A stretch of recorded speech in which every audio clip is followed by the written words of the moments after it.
Hey, I'm Aubrey from Aubrey Originals. I have a super fun Cricut project for you today, and if you like saving money, this one's for you. These funny needlepoint pillows just make me giggle, and I love the bright, vintage, retro kind of feel they have. These ones are made by Furbish Studio, and you can find them at high-end stores like Anthropologie and Revolve. And I thought they're so fun until I saw the price tag, and nope, I don't have the budget, nor do I want to spend $110 plus on a little throw pillow, especially not when I can make it myself with my Cricut machine for a fraction of the cost. So that's exactly what I did, and I'm showing you how to do it too. Thank you to Cricut for sponsoring this video. Of course, all thoughts and opinions are my own. If you like tutorials like this, be sure to hit that like and subscribe. Now, for this project, you will need a pillow cover blank, iron-on vinyl and infusible ink. You can use just one or the other if you want. I did one pillow completely with infusible ink and the other pillow with just iron-on vinyl to demonstrate. A Cricut machine, I'm using my Explore 3. I recommend an Explore or Maker machine so you can make larger designs that fit the pillow cover. Make sure your machine has a fine point blade in it, and you'll also need a standard grip cutting mat. A Cricut Easy Press. I never know which size is going to be best until I start working, so pretend this is my 12 by 10. The larger size was nice to be able to press as much as possible in one go. I also used my Easy Press Mini for smaller pieces or any areas I missed. A pressing mat. I ended up just using the larger one. A lint roller, scissors, weeding tool, a Cricut Bright Pad, which I just like to have when I'm weeding, heat-resistant tape, a ruler, a brayer tool, white cardstock, and butcher paper, which comes in your box of infusible ink.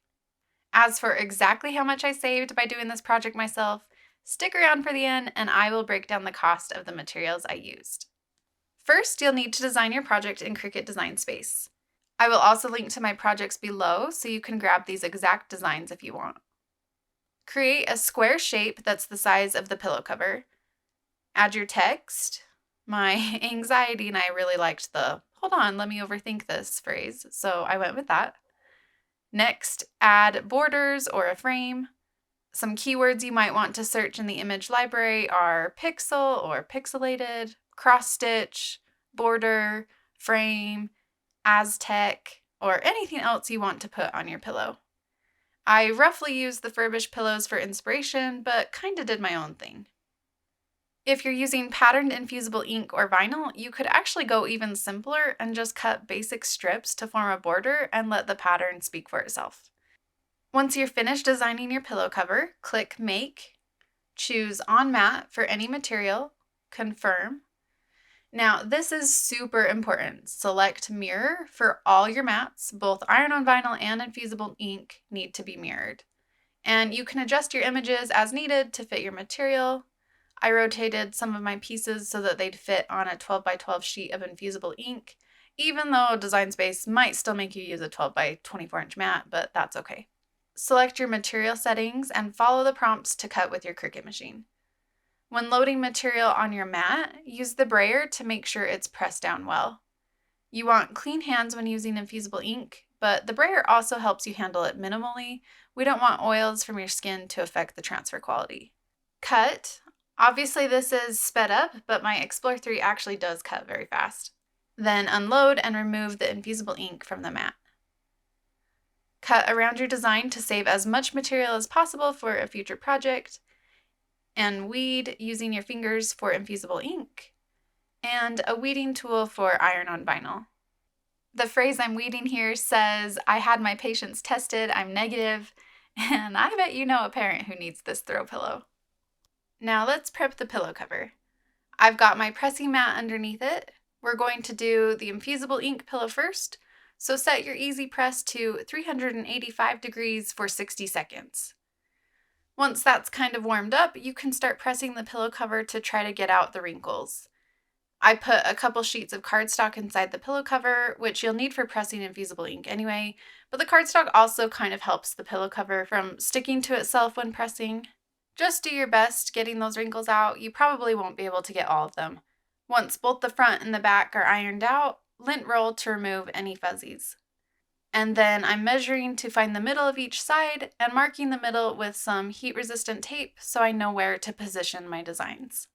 Use lots of heat tape when placing your designs so they don't shift. I'm only pressing one of these pieces at a time, so I'm moving the others out of the way here. Again, make sure you've got that cardstock on the inside of the pillow cover, then cover the top of your infusible ink pieces with butcher paper. I'm angling my 12 by 10 press almost perfectly here to cover this long piece. Press with firm pressure for 60 seconds.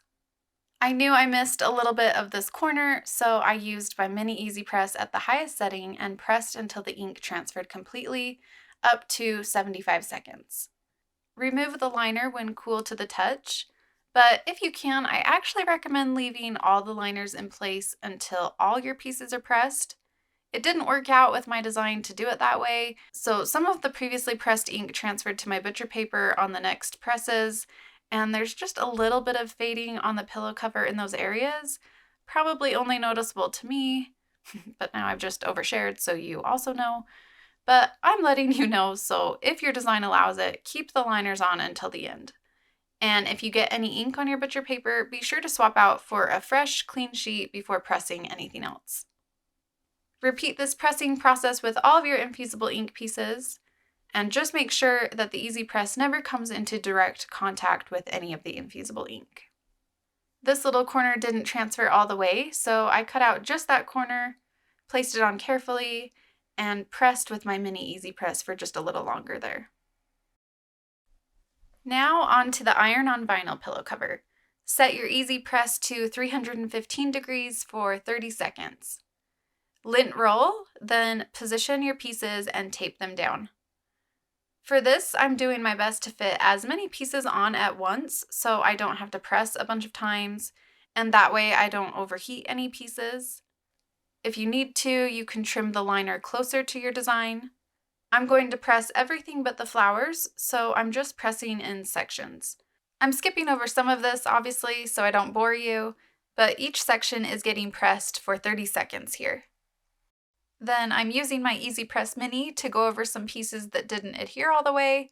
I think the zipper kind of got in the way there. When it's cool to the touch, you can remove the liners, but I'm saving the ones that go over the squares so I can reuse them in a second. Next, position the flower pieces on, then cover the squares with those liners so you don't melt the material. I'm using my Easy Press Mini to transfer these flowers one at a time, at the highest setting for 15 seconds. Remove the liner when cool, and you are done. Such a fun knockoff project. Now, how much did I actually save by making these Anthropologie-inspired pillow covers myself? The Infusible Ink pillow used a pillow cover and 4 different boxes of infusible ink. Buying all of those materials when Cricut has a 50% off materials sale, this would cost about $39. But I didn't use the entire boxes of ink, so for only the portion I used, my cost then came out to more like $22. For the iron-on vinyl pillow, I used a pillow cover and 5 rolls of iron-on vinyl. Again, at a 50% off materials sale, this would cost about $36. But for just the actual amount of material I used, this came out to $20. So each pillow saved me a good $80. Awesome, love that. I did forget to mention that I already had pillow forms on hand, so I didn't factor that into my cost, but you can find those for $5 or $10 a piece, so you're still saving plenty of money. I know, they don't have the same needlepoint texture, but I'm mostly here for the funny and very accurate to my real life sayings on them. Thank you so much for watching. Let me know in the comments what funny saying you would put on your own pillow, and I will see you next time.